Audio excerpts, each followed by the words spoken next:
estarmos juntos na casa de Deus e ouvir a voz de Deus falar conosco. Esse é o momento em que Deus pode falar conosco. Então, quando nós lemos a Bíblia, Deus fala diretamente conosco. Eu nunca vou na igreja sem levar a minha Bíblia. Tem gente que vem para a igreja sem trazer a Bíblia, né? Porque quando você ouve o pregador falar, Deus está usando as ideias do pregador para falar com você. Mas quando você lê, Deus fala diretamente com você. Então, ler é indispensável. Então já abre sua Bíblia aí para você ler sua Bíblia. Apocalipse, capítulo 19. Diz que os brasileiros são um dos povos que menos gostam de ler, né? Que pena. Que recorde negativo. Mas, ainda bem que nós ainda temos o hábito de estudar a Bíblia. Ou pelo menos deveria. Apocalipse 19. Já viu aí? Pode ser no seu smartphone, pode ser na Bíblia de papel, não importa.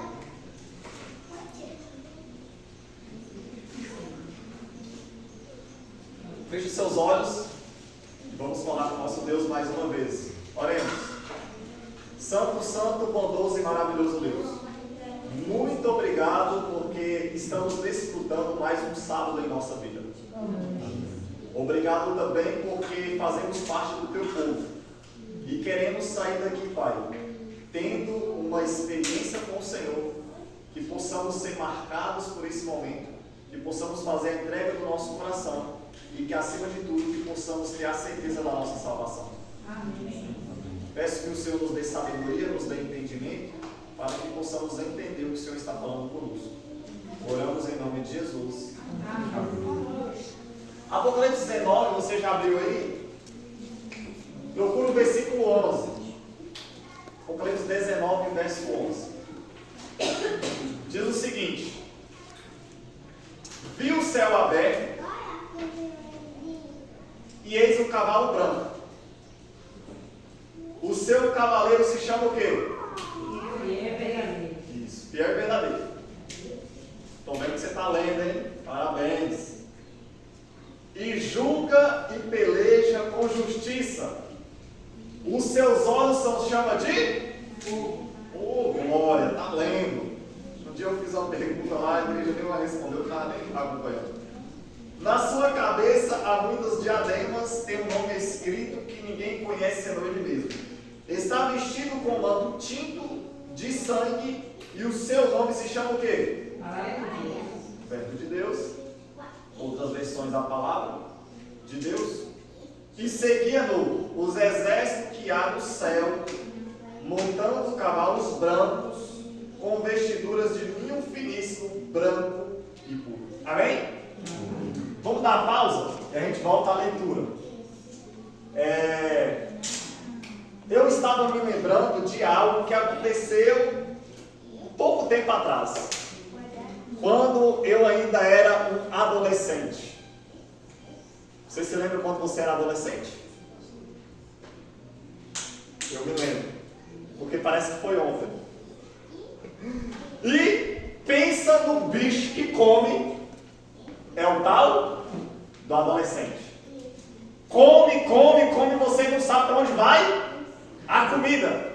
Eu me lembro que toda hora eu abria a porta da geladeira e minha mãe falou: já faz um minuto atrás você tinha abrido. Mas está na fase de crescimento, os hormônios à flor da pele e come muito. E eu me lembro que teve um dia em especial que eu estava na escola estudando e eu já não estava entendendo o que a professora estava falando. Porque eu estava pensando no almoço que minha mãe tinha preparado para mim. E na hora que o sinal da escola tocou, que nada que eu fui despedir do colega, já saí correndo para comer. Quando eu cheguei em casa, para minha surpresa, minha mãe tinha começado a fazer a comida naquele momento. E eu me lembro que eu entrei em casa emburrado. Passei por ela e fui com raiva para o quarto. E aí ela foi lá no quarto e me chamou: Rafa, vem cá, Rafa. Ah, velho, quando o cara tá com raiva, você vai falar o nome carinhoso, aí que eu fico, pá. Eu falei: rapaz, eu fui lá ver o que ela queria. E ela falou: ó, tem esse negócio aqui pra você comer. Coma aí por enquanto. O o maior tomate que eu já vi na minha vida. O mais vermelho. Eu olhei assim para ela, rapaz, aquilo para mim foi um desaforo. Eu falei, isso é hora de comer tomate. Eu quero substância, eu quero comida, almoço, rango. Ela falou, rapaz, come. Eu nunca dei uma mordida numa coisa com tanta raiva igual dei daquele tomate. E eu peguei o moleque aqui, dei aquela mordida. Quando eu mordi, eu gostei. Eu falei assim, mãe, esse é o tomate mais delicioso, maravilhoso e doce que eu já comi na minha vida. Ela deu um sorrisinho assim e falou, isso não é tomate, isso é um caqui. E eu nunca tinha visto um caqui na minha vida. Aquela foi a primeira vez que eu vi um caqui e experimentei um caqui. E resumindo, hoje o caqui é uma das minhas frutas preferidas. Eu sou apaixonado pelo caqui. Mas sabe o que essa história também nos ensina? Que assim como a minha experiência, nós temos uma experiência semelhante. Quantas pessoas entram na igreja e vai embora sem ao menos experimentar Jesus? Quantas pessoas estão na igreja, ouvem a palavra, mas não conseguem experimentar a palavra, não conseguem ser alcançados pela palavra? Existem muitas pessoas que entram vazio e saem vazio, está na presença de Deus, mas não conseguem ter um encontro com Deus. Portanto, o convite que eu faço para você é, não saia daqui sem antes experimentar, porque talvez aquilo que você julga ser um tomate, pode ser um caqui delicioso e saboroso. Portanto, deixe que Deus seja Deus na sua vida. Amém? Outra coisa muito importante. Você sabe que Satanás ama a Bíblia ou ele odeia a Bíblia? Oh, essa menina é muito sabida, odeia a Bíblia, não gosta de Bíblia. Mas existe um livro especial que Satanás odeia, que é o Apocalipse. Daniel e Apocalipse. Sabia disso? E Ellen White diz que deveria ser os livros que mais deveríamos estudar. Tem estudado, irmão? Daniel e Apocalipse? Pois bem, se você não está estudando é porque Satanás não está deixando, viu? Ore mais. Então eu vou pedir para que você preste bastante atenção, porque o inimigo não quer que você escute o que você vai estudar. Ele não quer que você estude o que você vai estudar. Então, portanto, você precisa estar ligado, viu? Repete aqui comigo. Eu estou ligado. Não ouvi. Eu estou ligado. Ainda não ouvi. Eu estou ligado. Não ouvi ainda. Esse lado aqui não está falando. Só esse lado agora. Eu estou ligado. Fala mais alto então. Você está falando baixo, velho. Eu estou ligado. Oh, que bonito. Agora esse lado aí. Eu estou ligado. Essas crianças vão para o céu. Apocalipse 19. A gente lê o texto. E vamos lá. O texto bíblico diz que João viu o céu aberto. E o que apareceu? Um cavalo branco. E diz que tinha um cavaleiro montado no cavalo branco. Você já viu uma cena dessa? Você olhou para o céu e viu um cavalo e um cavaleiro montado nele? Voando, já viu isso? Eu não. Pois é, João viu. E para a gente entender o texto, primeira missão nossa aqui, saber quem é o cavaleiro. A gente precisa entender a identidade. Quem é esse cavaleiro que está montado nesse cavalo branco? Vamos descobrir juntos? Deus, né? Nossa, a criança ali já tem uma dica ali. Deus. Eu quero fazer um exercício com vocês agora. Nós vamos ler o versículo 13. Olha o 13. Qual é a missão? Saber quem é o cavaleiro. Diz assim: está vestido com um manto tinto e o seu nome se chama o quê? Palavra de Deus. Outras versões, o verbo de Deus. Então vamos lá. Qual é o nome do cavaleiro? O verbo de Deus. O verbo de Deus, amém? Agora, quem na Bíblia é chamado o verbo de Deus? Jesus, né?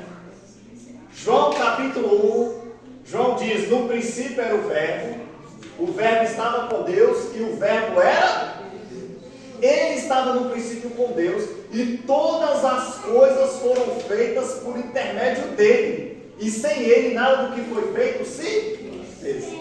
E a Bíblia ainda diz assim, a vida estava nele e a vida era a luz dos homens. A luz resplandeceu nas trevas e as trevas não prevaleceram contra ela. Posso ouvir um amém? Amém. E continua, e o verbo se fez carne e habitou entre nós, cheio de graça e de verdade. E vimos a sua glória como a glória do unigênito do Pai. Quem é o verbo que se fez carne? Jesus. Então, João diz que o nome de Jesus é o verbo de Deus. Só que o mesmo João, escrevendo o Apocalipse, ele vai falar que o cavaleiro também se chama o verbo de Deus. Seria a mesma pessoa ou não? Porque eu já encontrei outras pessoas com o mesmo nome que eu. Você também já, né? Então, acontece isso, né? Uma amiga dela tem o mesmo nome que ela. Então, poderia ser amigos e ter o mesmo nome, né? Ou seria a mesma pessoa? É isso que vamos descobrir agora. Versículo 12.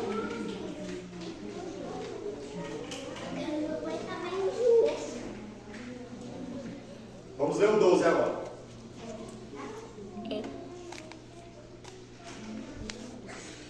Os seus olhos são o quê? Chama de fogo.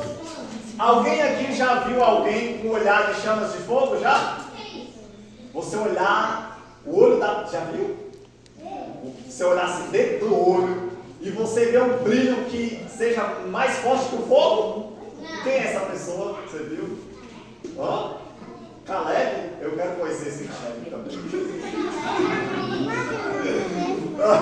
Ele está falando de uma criança do olho verde, azul. Não, é bonito, mas esse aqui eu tenho certeza que é mais bonito, viu? Diz que o cavaleiro, ele tinha um olhar que brilhava tanto, que era como se fosse um fogo. Jesus, você não tem um olhar assim? Olha. Esses dias eu estava na minha casa e a minha esposa estava fazendo faxina na casa e Rebeca, minha filha, que é aquela ali, estava ajudando. Olha, Rebeca ajuda a mamãe também, viu? E aí, Rebeca falou assim para minha esposa: mãe, eu quero ver Deus. E minha esposa falou: filha, você não pode ver Deus agora, mas um dia você vai ver Deus. E ela falou: não, eu quero ver Deus agorinha. E a discussão ficou feia, porque minha esposa dizia que não pode, ela falou: não, posso, eu quero ver agora. E eu fui entrar no negócio, falei: Rebeca, vem cá. Quando você olha para o sol, você consegue olhar para o sol? O sol tem uma luz tão forte que os nossos olhos não conseguem olhar muito bem. Você sabia que Jesus brilha mais do que o sol? Se a gente olhar para ele, a gente não consegue porque somos pecadores, mas quando Jesus voltar, o nosso pecado for removido, então vamos poder ver Deus. Mas ela não aceitou muito aquilo lá. Por quê? Porque na mente dela, ver Deus é tão bom que ela não sabe como é possível Deus não se revelar para a gente. Ela ainda não entende que Deus nos ama tanto que Ele se ausenta para o nosso bem. Ela não consegue entender isso ainda.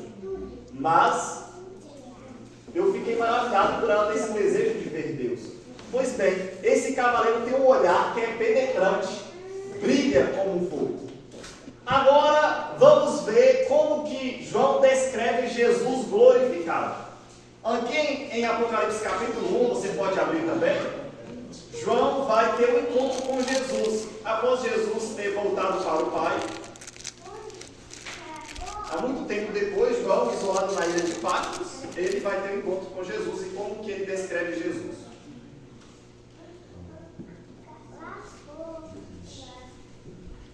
Versículo 12, Apocalipse 12.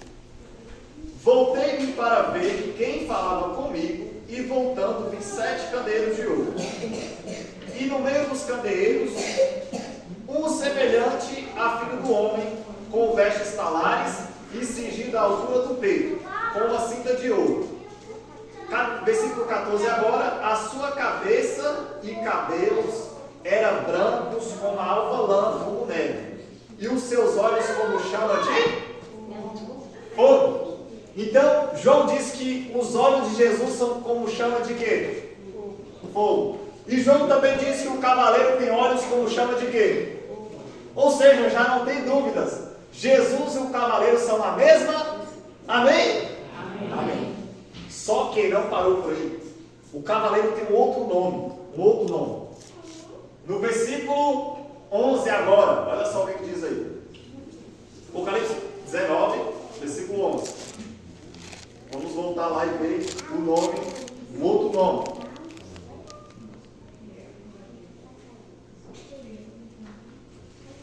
Diz assim: viu o céu aberto, eis um cavalo, o seu cavaleiro se chama o quê? Fiel e verdadeiro. Amém? Amém. Quando você vai para João capítulo 14, João vai fazer a promessa mais bonita. João 14 tem a promessa mais bonita da Bíblia. Qual é a promessa? Qual é a promessa mais bonita da Bíblia que Jesus fez em João 14? Diz que Jesus vai voltar. Diz assim: não se turbe o vosso coração. Credes em Deus? Credes também em mim. Na casa do meu pai há muitas moradas, mas se não fosse assim, eu vos teria dito: pois vou preparar-vos lugar, e quando eu vos preparar lugar, voltarei e vos receberei para mim mesmo, para que onde eu estou, estejais vós também. Só que tinha um camarada lá, que era seguidor de Jesus, chamado Tomé. E, para quem está pensando em ter um filho, você que quer ter um nome bíblico para o seu filho, eu te dou uma ótima opção, Tomé. Ô Tomézinho, vem cá, vai, bonito. E aí, Tomé era um cara que não acreditava muito nas coisas, sabe? E aí Tomé ficou com medo de Jesus ir e esquecer de voltar. Tomé tinha razão, né? A pessoa Jesus vai e não volta mais, aí tá ferrado nesse mundo. Aí Tomé deu um jeitinho, falou: Senhor, vem cá, nos mostra o caminho e já tá bom. Porque Tomé pensou: se ele esquecer de voltar, a gente sabe o caminho e a gente chega lá. E Jesus falou: ei Tomé, vem cá, eu sou o caminho, a verdade e a vida. Ninguém vai ao Pai senão Jesus diz: eu sou a verdade. O que Jesus está querendo ensinar para Tomé? Tomé, fica tranquilo, eu sou a verdade. Eu sempre cumpro aquilo que eu prometo. Amém? Amém? Agora a pergunta que não quer calar é: por que Jesus é chamado de fiel e verdadeiro em Apocalipse 19? Por quê? Sabe por quê? Porque em Apocalipse 19 Jesus está cumprindo a sua promessa em João capítulo 14, amém? Amém. Se Jesus está cumprindo a sua promessa em Apocalipse 19, qual é o evento que está acontecendo em Apocalipse 19? A volta de Jesus. Amém? Amém. Jesus está voltando, amém? Fala assim: amém. Amém. Seus povos morros, fala amém. Amém. Pô, Deus tem que ser feliz, a alegria é fruto do Espírito Santo. Quando eu vejo essas crianças felizes, falando amém com tudo, é que tem o Espírito Santo, entendeu? Então, se você fala amém, você está falando assim: eu concordo com isso, eu quero isso para a minha vida. Mas quando fica com a cara de jururu e não fala amém, não vai receber bênção nenhuma. Amém? Amém! Bom, e essas crianças vão ser as primeiras que vão receber. Vamos lá. Eu vou fazer uma pergunta aqui agora. O que significa as vestes brancas agora? Olha só o versículo 14. Apocalipse 19, 14 diz: e seguia-no os exércitos que há no céu, montado cavalos brancos, com vestiduras de linho finíssimo branco e puro. O que significa essas vestes brancas? O que significa essas vestes puras? Olha só, versículo 8 agora. Dá uma olhada no versículo 8. Apocalipse 19, 8. Diz assim: pois lhe foi dado vestir-se de linho finíssimo, resplandecente e puro. Porque o linho justiça dos... Me diz aí? Santos. Vamos lá. O que Jesus está falando aí? As vestiduras significam os nossos atos de justiça. Amém? O que isso representa? Eu vou explicar aqui. Quando Jesus voltar, nós seremos transformados. Tá certo? Tá certo. Vamos lá. O idoso vai voltar a ser o quê? Isso é muito bom? Então diga amém. É bom. Voltar a ser jovem. Vai ter rugas? Não? Olha, rapaz, então lá vai ser gostoso, hein? O baixinho vai ser o quê? Né? Aquele que é chamado de tamborete. Ou não? Não é legal, né? Tampa de garrafa. Vai ser o quê? Altão. Isso é bom? Fala amém. Mas tem mais. Esse é o melhor de todos. O melhor. O feio vai ser bonito. Então, meu irmão, minha irmã, há milagres para tudo, viu? Quando Jesus voltar. E eu me lembrei de uma história que aconteceu lá naquela igrejinha antiga lá. Naquela época eu era metido a bonzão. E isso é bonito, crianças? E aí, rapaz, eu sei que eu não sei o que aconteceu faz muito tempo, mas eu e a Calitas, nós estávamos meio espinhados um com o outro. Porque a Calitas sempre comportadinha e tal, e eu baguncei mais bruto, né, Bruno? E não gostava de chamar a nossa atenção, acho que ela foi chamar a nossa atenção. E aí, naquela época, a Calitas meio cheinha, né, eu magrinho. E eu olhei assim pra ela e falei, vai, seu bujão. É bonito? Fala isso? Aí Calitas olhou assim pra mim e falou, eu sou gorda e posso emagrecer. E você que é feio?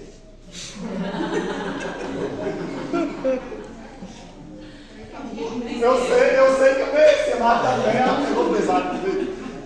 Eu falei, eu que sou feio, mas o que acontece? Mas quando Jesus voltar, o feio vai ser o quê? Isso é legal? Ah, é muito legal, né? O doente vai ter doença? Não. Porque, ó, eternidade, eternidade. O careca vai ser o quê? Ó, hein, Lucas? Lá no céu vai ter um tupetão aqui, ó. Amém? Amém. Vai ter um cabelão também. Agora sim, eternidade é uma vida sem fim, viver para sempre, sem morte, sem doença, sem tristeza, sem conta para pagar. Amém. Amém, né? Amém. Agora, só existe uma coisa que Jesus não vai transformar quando ele voltar. Só uma. Que é o nosso caráter. Vai transformar o caráter quando voltar? Não. O caráter precisa ser transformado nessa vida. É por isso que ali fala, né, das vestiduras brancas, que é o nosso caráter. E a pergunta que eu faço é, como anda o seu caráter? Como está o meu caráter? O que vai determinar o nosso caráter? Eu vou fazer algumas perguntas aqui. Aquilo que a gente assiste, aquilo que você está vendo na internet quando ninguém está olhando, o que você faz com o seu dinheiro, o que você come, as amizades que você tem, os lugares que você frequenta, tudo isso vai determinar o caráter que você está construindo ao longo da sua vida. Então, portanto, meus irmãos, você pode errar em tudo, viu? Tudo. Você pode vir pregar aqui e errar, você pode vir cantar aqui e desafinar um pouco, beleza. Mas uma coisa você não pode errar, que é o seu coração. O seu caráter precisa estar puro. O que Jesus disse? Bem-aventurados os limpos de coração, porque verão a Deus. Bem-aventurados os limpos de coração, porque verão a Deus. Então, o caráter é muito importante. Agora, nós vamos ler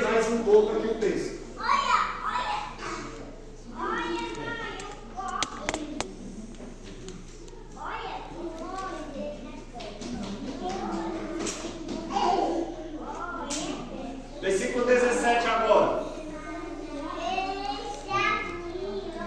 Então viu hoje um anjo posto em pé no sol e clamava com grande voz, falando a todas as aves que voam pelo meio do céu: vinde, reuni-vos para a grande ceia de Deus, para que comais carne de cavalos comandantes, carne de poderosos, carne de cavalos e seus cavaleiros, carne de todos, quer livres, quer escravos, tanto pequenos como grandes.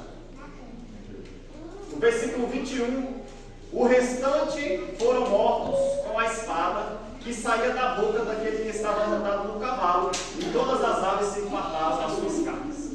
Misericórdia, né? Olha só, uma perguntinha aqui. O texto bíblico diz que Jesus vai voltar montado no cavalo branco e que todos os anjos vão vir montados também em cavalos brancos. Essa vinda de Jesus, que a Bíblia apresenta, ela é literal ou ela é simbólica?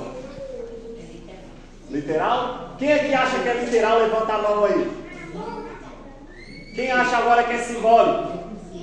Simbólico. E os que acham que não é nada? Eu vi aí que alguns não levantou nem para um nem para outro, né? Acham que não é nada. Portanto, a vinda de Jesus em Apocalipse 19, ela é uma vinda simbólica. Vocês me perdoam, né? Mas simbólica. A vinda em si é literal, mas a descrição é simbólica. Por quê? Porque Jesus não vai voltar montado num cavalo branco. Estou, né? Acabei com as expectativas das crianças, né? Aquele conto de fada, né? O príncipe vindo montado num cavalo branco.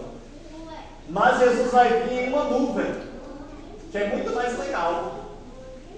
Mas não é uma nuvem como essa que a gente está acostumado a ver. É uma nuvem de glória. Vai ser a coisa mais linda, mais extraordinária que os seus olhos vão ver na vida. Vai ser uma nuvem de glória, um brilho que eu não consigo. Na verdade, a linguagem humana não consegue nem descrever. Então eu vou fazer outra pergunta agora. Se Jesus não vai voltar montado em cavalo branco, por que João está falando aí que Jesus e os anjos vão vir montados em cavalos? Por quê? Mas por quê? Porque era assim que os príncipes iam para a guerra, montados em cavalos. O que João quer dizer? João quer explicar que a vinda de Jesus vai ser a realeza vindo para a guerra, vindo para a peleja. Então Jesus, o Rei dos Reis, os príncipes, os anjos estão vindo para a guerra. E eles estão vindo fazer guerra contra quem? Contra os nossos inimigos, ó. Então todo mundo que nos persegue, todo mundo que se volta contra o povo de Deus, esses um dia serão destruídos. E a Bíblia diz que apareceu um anjo que ficou em pé no sol, e ele convidou todas as aves para o banquete de Deus. E a Bíblia tem quantos banquetes na Bíblia, na profecia? Tem 2 banquetes.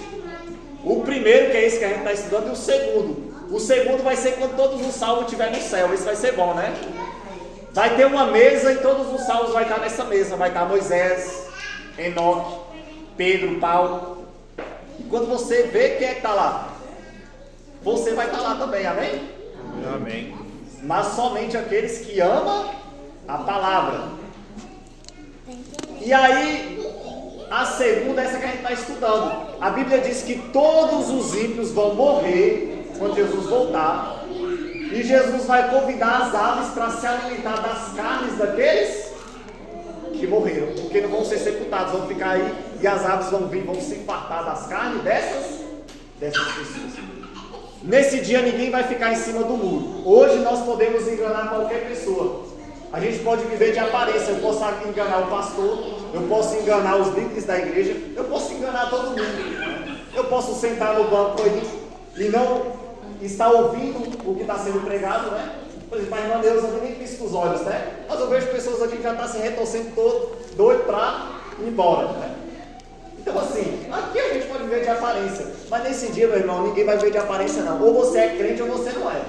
Ou você pertence a Cristo ou você não pertence. Ou você tem o Espírito Santo ou você tem as obras da carne. vai chegar um dia, a profecia diz que a igreja vai passar por uma peneira e a palha não vai poder permanecer, só o trigo vai ficar. E muitas pessoas que estão lá fora que a gente julga, esses vão entrar na igreja e vai terminar a obra que muitos de nós começamos.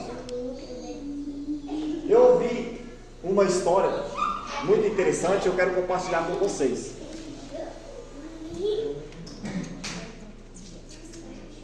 Certa vez um aluno, ele entrou na sala de aula e ele tinha um professor muito famoso por ele ser sábio. Era o professor mais sábio da cidade e ele ficou muito famoso. E o aluno entrou assim na sala de aula com as mãos para trás, aquele aluno mais maligno da sala, e ele tinha um pássaro nas mãos. E ele perguntou assim para o professor: professor, o senhor é muito sábio, eu admiro o senhor pela sua sabedoria, mas eu quero que você me responda o que eu tenho aqui nas minhas mãos. E o professor era muito sabido, né? E o professor logo respondeu: você tem um pássaro aí nas suas mãos. E o aluno ficou surpreso, né? Rapaz, o cara é sábio mesmo. Só que o aluno continuou com as mãos aqui para trás, ó, e perguntou: agora eu quero que o senhor me responda uma coisa. O senhor acertou, que é o pássaro. Agora eu quero que o senhor responda se o pássaro está vivo ou morto. E aí o aluno pensou assim: agora eu peguei ele. Porque se ele falar assim, ó, tá morto, eu mostro. Tá vivo.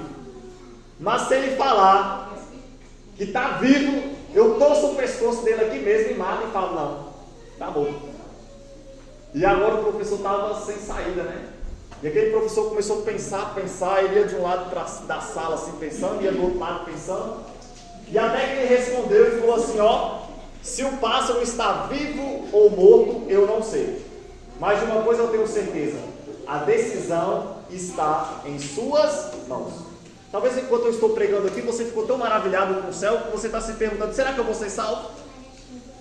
Será que eu vou para o céu? Se você vai ser salvo, se você vai para o céu, eu não sei. Mas de uma coisa eu tenho certeza: a decisão está em suas mãos. Só você pode decidir. O pastor não pode decidir por você. A sua família não pode decidir por você. Deus não pode decidir por você. Satanás também não pode tirar isso de você. Só você pode decidir. Então, o conselho que a Bíblia nos dá é: a salvação é individual. Então, você tem que buscar por si mesmo. Por si mesmo. Então, hoje tem crente que vem para a igreja, mas não ora durante a semana. Tem crente que não estuda a Bíblia durante a semana. Então, não pode ser salvo desse jeito, né? Você precisa buscar por si mesmo, sabe? Você pode ser a pessoa mais simples da igreja, mas se você decidir entregar sua vida a Jesus, você vai ser salvo. Mas você pode conhecer a Bíblia, pregar bem, cantar bem, mas se você não entregou sua vida, se você é cheio de orgulho, você não pode ser salvo. Então é a nossa decisão. A aparência pode enganar pessoas, mas não engana Deus. Então, que você possa entregar seu coraçãozinho a Deus, mesmo você se sentindo pecador e merecedor, entregue seu coração a Ele, sabe? Porque é isso que importa, né? Porque a aparência não é o mais importante. O mais importante é a essência, que é a nossa comunhão, nosso relacionamento com Deus. Amém? Amém. Vamos ficar em pé? Vamos orar?